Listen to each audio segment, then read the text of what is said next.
Hey everyone, Drew here, and 1 year ago I uploaded my first tier list video, tiering every single unit, which resulted in 90 minutes of video material. This time, however, we are gonna take a different approach and try to make this the fastest video for a tier list based on data yet. So that's why we jump right into it, into the new units and how they tier. First up we have Nobunaga, who gets tiered into the S tier. She is a great burn support, but can also support some other teams because of that really nice ward mechanic that she has, the kind of crimson ward, which helps different elements in a different fashion. So that's very good. The nice spirit production side benefit for burn teams is also there. And of course, in general, her skill set is really nice in terms of having that permanent stun immunity, the burning heart, and some nice ways to recover her health. Not as essential for burn teams as Commander Astrid though, and supports in general struggle a bit right now with more and more DPS, also featuring support skills for themselves and your team. Next up we have Honnoji, who is only making it into the A tier, which is a bit of a disappointment.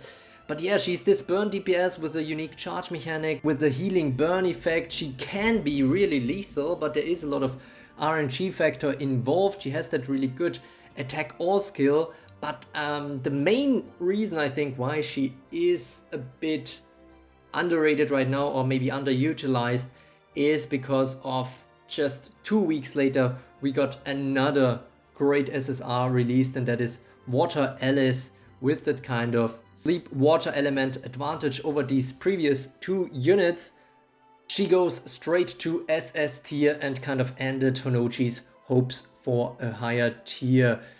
She has some great support features in that she can call Morphe, that is a 100% guard potentially for some time. Of course, other than that, he cannot do all that much except permanently purifying your team. Then we have the Hold Ground Plus on Valis, of course, which is really nice. But then, of course, that really powerful attack all skill, and that can also put enemies to sleep. She doesn't wake up any sleeping targets with her attacks. And as soon as she unlocks that kind of Starlight Champion form, she really becomes a Spirit Factory, like permanently healing, can deliver a lot of value for your team. And that is why right now she is going to the SS tier.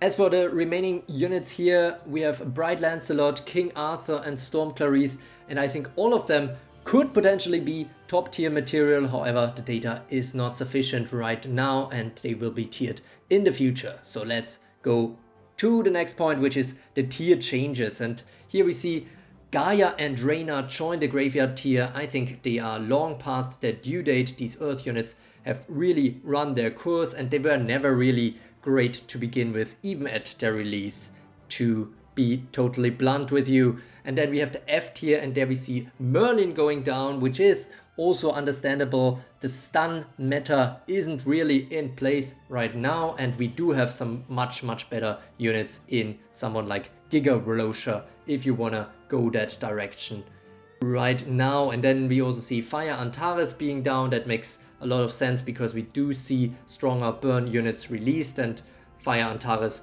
was kind of a fill-in based on Commander Astrid's surge of burn. Then we see in the E tier, Saya and Earthray are actually both going down to that tier. Saya, similar reasoning here as with Fire Antares, burn units just kind of not being as relevant, the old burn units that is, because we see such strong competition in the newer burn units, and it really is unusual to run like 10 or 15 burn units. Top teams much rather usually hedge their bets with some different team builds in their arena lineups. As for Earthray, her Shikigami mechanic was really great when she was released, sending allies back to the next in line in reinforcements and abusing some entry effects. But there are some much better options right now, mainly Storm Jeanne above all else. In the D tier, we see a little rise, which is quite surprising. We see Dark Ossia going from E to D tier. Honestly, I think this is a bit of a fluke. She is very niche under really good circumstances. Of course, she can survive for quite a long time, a lot of ways to heal and a lot of ways to produce some Moris. But yeah, all in all, I don't think I would pay too much attention to that. On the other hand, we have Sakura going down, which makes sense. She has that kind of armor, which is kind of outdated. And of course, the Song of Purification, which was always kind of nice, but there are more and more different units that can be used much more reliably to help a team. The C tier remains the same, as you can see it here. And on the B tier, we see some other drops, and that is Sun Wukong. Kind of the first unit that had this kind of charged hold ground mechanic. Her AI was always a bit wonky despite a quite strong skill set at her release, but right now it's even more problematic because stealth is being nerfed. Also down is Light Colin, and I'm honestly not 100% sure why that is. Could be a number of reasons. Her lightspeed entry is still really nice. I mean, it could be some pressure from someone like Water Alice taking up spots in a sleep team. Don't get me wrong, Light Colin was never top tier, but in an extended sleep team, I think she still has her place. And the same is true for a unit that we see drop to the A tier, and that is Water Jeanne, with that kind of sleepy entry or dreamy entry, and also potentially calling a very strong DPS in Water Michaela. They are still a popular and strong unit. However, the pressure at the top is just constantly increasing, and so their usage dropped under 50% in top teams. Much higher usage we see for another unit, that is 71% for Bright Astrid, but it's still not enough to hold on to that SS tier placement, and she's down to the S tier. Of course, she is still the best guard for a fire team, for a burn team, with some interesting mechanics that still are very good. However, with the release of someone like Water Alice, things are of course not ideal already, because attack all skills of course also affect the usefulness of guards, and they can also, in the case of Wallace, put a lot of a burn team to sleep. Good thing for Bright Astrid though is that she doesn't really have to fear a lot of competition from Bright Lancelot directly, at least for burn teams, because Bright Lancelot is not able to support a burn team. That is of course because of her passive battle trance limitation. Now that is already all tier changes for this month, so let's quickly look at the very top tier from number 4 to number 1 and quickly talk about why they are there. We see Ludmilla and Clarice at number 4. She's just a really great knockout unit. For Sleep and Deadly Guard, all a very strong skill set. Really great as well is that kind of evasive stance, so she cannot really be targeted beyond guards except by attack or skills of course.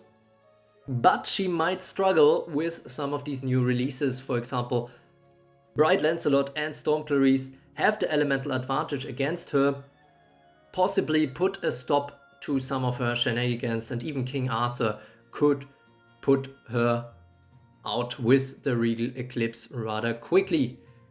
Moving on to number 3, we have Light Anya, and she's still the top guard at the moment. She's just so universal that she can be used in any team, and that is probably why she is still able to hold on to the SSS tier despite guards having a harder and harder time in the current meta. I think their value is dropping a bit, but there's still really no alternative, I think, to start off a game with some guards in the first 2 arena platoons.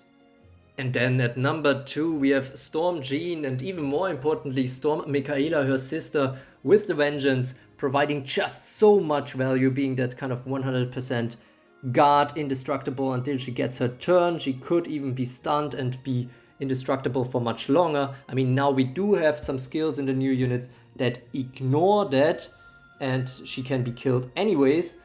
But even then, even if she is killed by someone like King Arthur or Storm Clarice, this might be for nothing after all, because she might just be revived with the next Vengeance anyway. So as long as one of Storm Jeanne or Storm Michaela stays alive, there's just this very, very vicious cycle and constant support. And if Storm Jeanne manages to stay alive for long enough, her Survivor's Judgment is still a very good skill. And last but not least, we have Cinderella at number 1. She is still the best universal DPS with just an insane damage output. The Survivor's Storm and Hypnoblast combo, the Hold Ground Plus, which can be reset, the Endure effects that can be unlocked, the potential banish of an enemy opponent, multiple turns with the Veilbreaker. So yeah, just really universal still in terms of team build, but also in terms of positioning. So she can be placed in pretty much any team build and can also be positioned pretty much in any platoon and still deliver some significant value to your team. So there you have it, the new tier list based on the top teams in the 4 most powerful Champions Arenas of the world, evaluating 404 platoons from the servers in Japan, in America, in Asia and also in Europe. This takes me over 10 hours to put together, so I hope you found this helpful. Don't forget to like and subscribe to become a true carrot. And as always, thanks for watching.